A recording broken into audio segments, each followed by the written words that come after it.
होना चाहिए।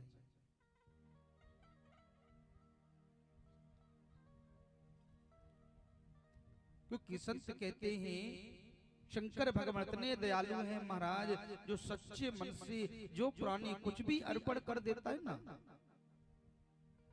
उसको भी स्वीकार कर लेते हैं।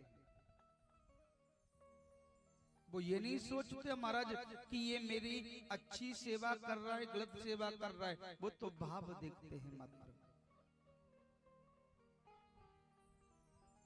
शिव महापुराण में एक वर्णन मिलता है महाराज, एक बियाबान जंगल में एक शिकारी रहता था।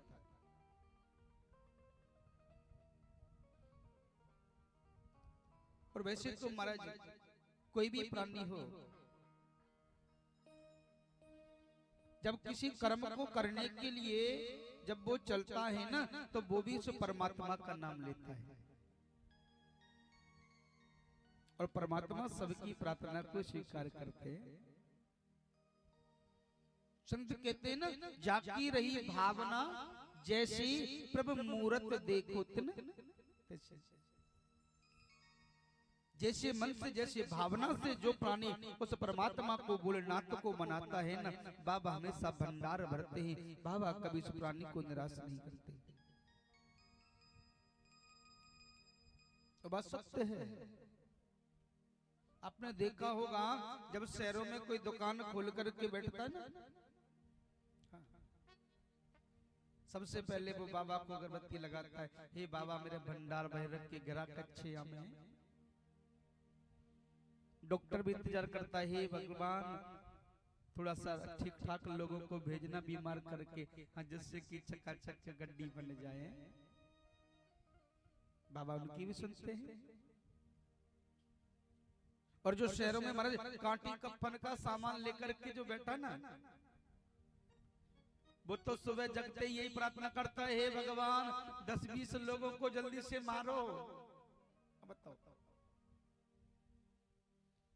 जो कांटे कफन का सामान लेकर के बैठा है ना, वो तो यही प्रार्थना कर रहा है, हे भोलेनाथ 10-20 लोगों को मारो जिससे कि हमारा परिवार पले। बाबा उनकी भी सुनता है। जो गाड़ी लेकर के एम्बुलेंस लेकर के जो बैठे ना, वो भी प्रार्थना करते हैं, भगवान जल्दी से 2-4 लोगों को इमरजेंसी में एक्सीडेंट करो जिससे कि हमारा परिवार भी पले। बाबा तो उनकी भी प्रार्थना को स्वीकार करता है, बशर्ते मन में भावना होनी चाहिए। तो संत कहते हैं भावना में भावना, वो भावना बेकार है, कि भाव से प्रभु को भजे तो भव से बेड़ा पार है। कि अन्न धन और वस्त्र भूषण वो कभी लेते नहीं, और भाव से एक पुष्प दे करते नहीं इनकार है। परमात्मा कहता है प्यारे, अन्न धन और वस्त्र भूषण वो कभी लेता नहीं, और भाव से एक पुष्प दे करता नहीं इनकार है। भावना में भावना, वो भावना बेकार है, और भाव से प्रभु को भजे तो भव से बेड़ा पार है। क्योंकि जितनी भी ये सेवा सत्कार जो होता है ना, जितने भी पूजा पाठ मंदिरों में हम लोग करते हैं, ये सब आस्था ही तो भाव तो है महाराज। हम भाव यदि सामने वाले को समर्पण करेंगे ना, तो परमात्मा जल्दी स्वीकार कर लेता है। भाव होना चाहिए। वो जंगल में शिकार खेलने के लिए जा रहा है, और उधर देखा कि महाराज भोले बाबा का पिंडी, महाराज भोले बाबा की शिवलिंग विराजमान है जंगल में। उसने बाबा को देख करके प्रणाम किया और विचार किया कि हमको भी कुछ ना कुछ बाबा को चढ़ाना चाहिए,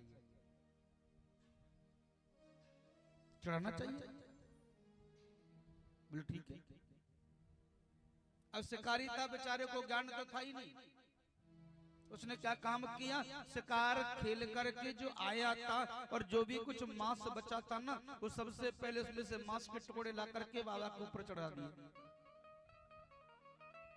अर्पण कर दिया। गांव से दूर एक ब्राह्मण रहता था, वो 2 दिन में, 4 दिन में, 6 दिन में महाराज शंकर भगवान के मंदिर की साफ सफाई पूजा पाठ करने जाता था। वो पूजा करके वापस लौट करके आया। अब शिकारी रोज जाता है और रोज ताजी ताजी मांस जा करके चढ़ा करके आ जाता है। पंडित जी महाराज मंदिर में गए और पंडित जी ने जैसे महाराज शंकर भगवान के ऊपर मांस को चढ़ा हुआ देखा, वो तो पश्चाताप करने लगा, हे भोलेनाथ, कौन पापी ऐसा अनर्थ कर रहा है, कौन पापी ऐसा अनर्थ कर रहा है महाराज, जो आपके ऊपर मांस चढ़ा दिया। विचार किया, हो सकता है कोई जीव जंतु आकर के बाबा को ऊपर चढ़ा करके चला गया होगा, पटक गया होगा। साफ सफेद किया और साफ सफेद करने के बाद में फिर वापस चला गया। अब तो महाराज शिकारी दूसरे दिन आया, फिर मांस चढ़ा करके चला गया। उसका तो वही नहीं, बाप से चढ़ा जाता, चढ़ा कर चला जाता। एक दिन महाराज पुजारी रोज आता, रोज परेशान हो जाता, पता नहीं क्या बात है भाई, कौन चढ़ा रहा है। एक दिन शिकारी ने देखा कि शंकर भगवान की जो शिवलिंग है ना, वो थोड़ी गंदी हो रही थी। विचार किया कि इनको नहाना चाहिए, स्नान कराना चाहिए। अब बोला था बेचारा, अब उसने सोचा कि भाई मैं जल लेकर के आऊं कैसे, क्योंकि नदी थोड़ा तालाब दूर है, हाथ में भर करके लाऊंगा तो फैल जाएगा, पात्र कोई है नहीं। उसने क्या काम किया, वो दौड़ करके गया और अपने मुंह में जल भर करके लाया, मुंह में जल भर करके लाया और जाकर के भोले बाबा के ऊपर कर दिया। अब बार बार दौड़ करके जाता, मुंह में जल भर करके लाता, बाबा के ऊपर डाल करके चला जाता। अब उसको लगा कि भाई अब तो नव गए बाबा, और वो तो बांस चढ़ा करके फिर चला गया। दूसरे दिन पुजारी आया, पुजारी ने देखा राम राम राम मांस भी खड़ा हुआ है, और महाराज मुख में से जब पानी निकला तो खकार थूक भी उसके बाबा के ऊपर पड़ गया। रोने लगा पंडित तो महाराज, हे भोलेनाथ, ऐसी कौन सा मुझसे अपराध हो गया जो आज इस पापी की तुम पावना को नहीं समझते, और जो भी पाप कर रहा है आप उसको दंड क्यों नहीं देते, आपको दंड देना चाहिए। जो मानव आकर के पाप कर रहा है, तुम्हारे ऊपर मांस चढ़ा करके जाता है, आज थूक करके चला गया और मुझे देखा नहीं जाता। ब्राह्मण तो रोने लगा और घर में जाकर के फूट फूट के रोने लगा, बाबा ऐसी कौन सा अपराध हो गया कि तुम इस पापी को दंड नहीं दे रहे हैं, मुझे बताओ। रात में भोले बाबा ने आज उस पुजारी को, पंडित को दर्शन दिया और शंकर भगवान ने कहा, पुजारी जो तू सोच रहा है ऐसा नहीं है, अरे शिकारी मेरी भक्ति कर रहा है और मैं उसकी भक्ति के आगे मजबूर हूँ। वो भोला भक्त जो भी कुछ मिल जाता है वो चढ़ा करके चला जाता है, और तू यदि उसकी भक्ति देखना चाहता है ना तो कल तू सुबह जल्दी आ जाना।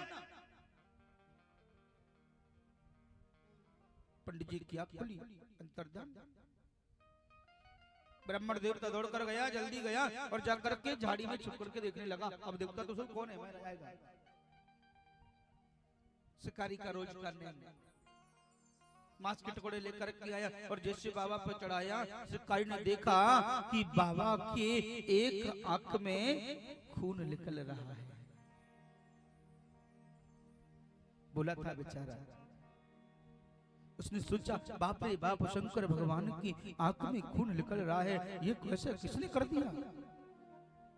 शिकारी तो घबरा गया, दौड़ करके हमारे पत्ती को तोड़ करके लाया और जड़ी लगाने लगा और देखा तो जड़ियों से और ज्यादा खून निकलने लगा। भगवान की लीला। और जैसे ही महाराज उसने विचार किया कि मैंने पत्ती लगाई और मेरी पत्ती लगाने से खून ज्यादा बहने लगा, मुझे लग रहा है कि भोले बाबा की एक आंख जो है वो निकल गई है। उसने विचार किया मुझे अपनी एक आंख को निकाल करके बाबा को लगा देना चाहिए। बोला शिकारी था, चाकू को निकाला और चाकू को निकाल करके आज अपनी एक आंख को निकाल करके और जैसे शंकर भगवान की आंख की जगह पर लगाया, खून निकलना बंद हो गया। अब दूसरी आंख से खून बहना प्रारंभ कर दिया और जैसे दूसरी आंख से खून बहना प्रारंभ कर दिया, अब वो शिकारी समझने लगा कि मेरे हुए थे बाबा की आंखों में खून मैं नहीं दे सकता।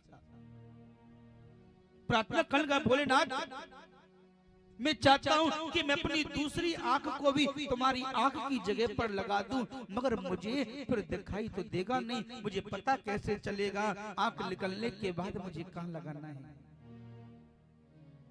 उसने विचार किया कि जो बाबा की दूसरी जो आंख है उसकी जगह पर मैं अपने पैर का अंगूठा लगा लेता हूं, मुझे निशान याद रहेगा कि मुझे आंख पर इधर लगाना है। और जैसे महाराज एक पैर से बाबा की आंख की जगह पर और जैसे ही महाराज अंगूठा पैर का लगाया और पैर का अंगूठा लगाया जैसे बाबा की शिवलिंग पर और चाकू निकाल करके और जैसे अपनी दूसरी आंख को निकालना चाहा, तुरंत शंकर भगवान प्रकट हो गए और शंकर भगवान के चरणों में वो लम्बा पड़ गया। और शिकारी बोला, बाबा बड़ी कृपा की जो आपने मेरे जैसे पापी का उद्धार किया। पुजारी दौड़ करके आया, पुजारी बाबा के चरणों में गिर पड़ा। शंकर भगवान बोले, पुजारी देख जो तू कह रहा था ना कि कौन मार चढ़ा करके जाता है, कौन मेरे ऊपर खकार चुप करके चला गया, देख ये मेरा ऐसा भोला भक्त है कि मेरी आंख में ये खून नहीं देख सकता था, अपनी एक आंख को निकाल करके मुझे अर्पण कर दिया।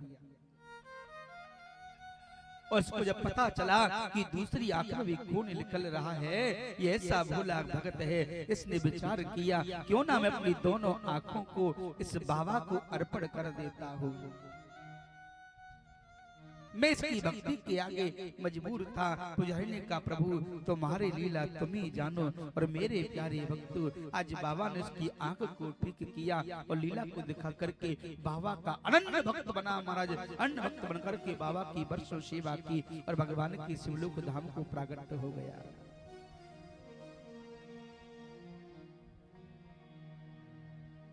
सूत माजे कहने लगे, सोनकर ऋषियों, यदि किसी भी भगवान की आप सेवा पूजा करते हो ना, पूजा करने से पहले हमारे मन में विश्वास होना चाहिए।